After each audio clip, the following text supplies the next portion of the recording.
嘿，大家好，我是 M 奈，叫 A 梦或 E 梦。那今天这1月联盟战2阶段4王的初步刀，在初步刀中呢，我会简单的介绍一些阵容，还有初步的打法，或者说偷懒的打法。那也会简单的提到一下，如果你想要增进伤害的话呢，大概可以去怎么处理。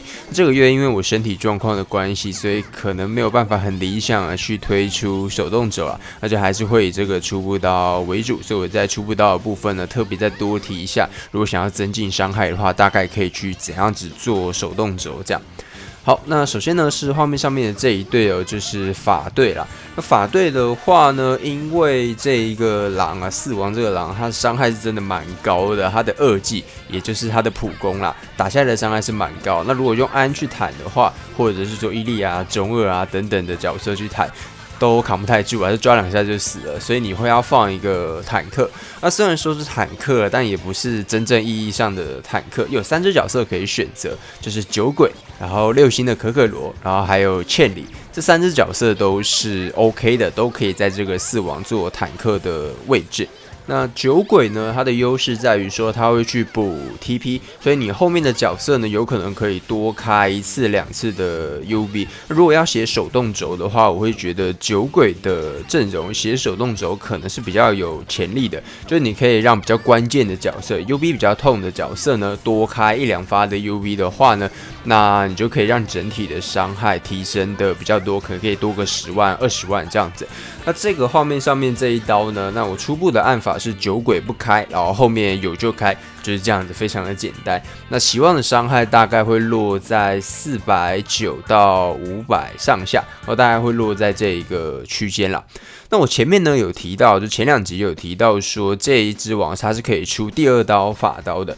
那第2刀法刀呢，就是画面上面的这一个阵容使用这个77箱。那为什么用77箱呢？因为如果说你用中2的话，中2的站位稍微有一点前面啦，这是第一个点，它是比可可罗还要前面的。所以如果你想要用可可罗坦的话呢，你就会没有办法上中2，中会直接被抓死。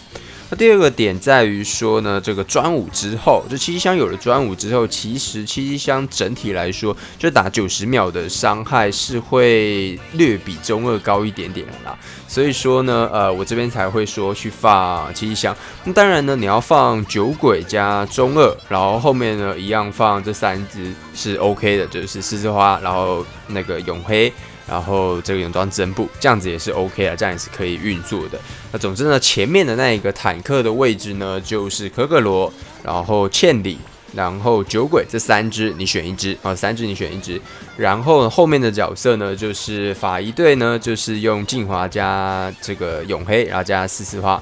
那法2队呢，就是用77箱嘛，然后去配永黑、四字花，然后跟这个泳装针布，就是这个样子，这样就可以去达到2队法队。因为2队呢重复的角色就只有四字花跟永黑，你就各租1只就可以使用了。但是这个法2队比较麻烦的点在于说，你必须自己要有练这个77箱，然后你自己要有泳装针布。那泳装针布的部分星数还好，3星基本上也是可以上的，我4星也是非常的稳。然后呢，所以说泳装针布的话就是要有嘛，毕竟它还是一只限定角，所以这个法2队呢会卡在说，如果你有缺角色的话，会比较难出2队法队，你就会可能还是要去做2刀物理刀的打法这样子。但是呢，如果你是角色比较齐全的玩家，然后你可能有一点懒得按手动轴的话，那这个2刀法队我觉得是可以参考的。毕竟呢，这样子出2刀法队的话，期望的伤害就是500加500嘛，也是还不错的哦，也是还不错。如果你出这个2王嘛，或者是3王，或者是4王的法队，其实都可以。然后再搭配这一个2队的话呢，伤害就是还不错，我觉得还不错。好，那再来呢，就是这个物理刀的部分。然后4王的物理刀有2种打法，第一种打法呢是画面上面的这一个打法，就是最后面呢我放一个可可罗6星或者是晴姐，2只角色都是 OK 的。那晴姐会补血嘛，就可以让母鱼不会倒。可可罗会补血嘛，还可以让母银米不会倒这样子。比较特别的地方在于说，如果你使用琴解的话呢，你是有机会可以这个涌动的，有机会可以涌动。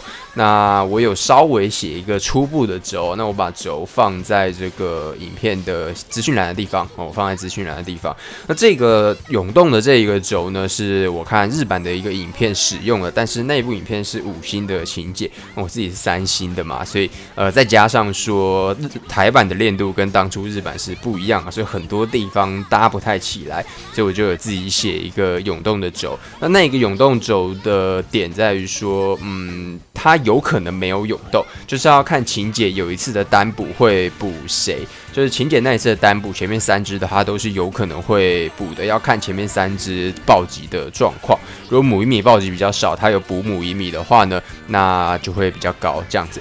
那一个轴不管有没有涌动，大概都是510到520的伤害。所以呢，如果你要出物理刀的话，我觉得那一个琴解的轴可以参考看看，那也可以再去做一些改良啦。我觉得它应该还有很多可以改的地方，我这边就不再多提。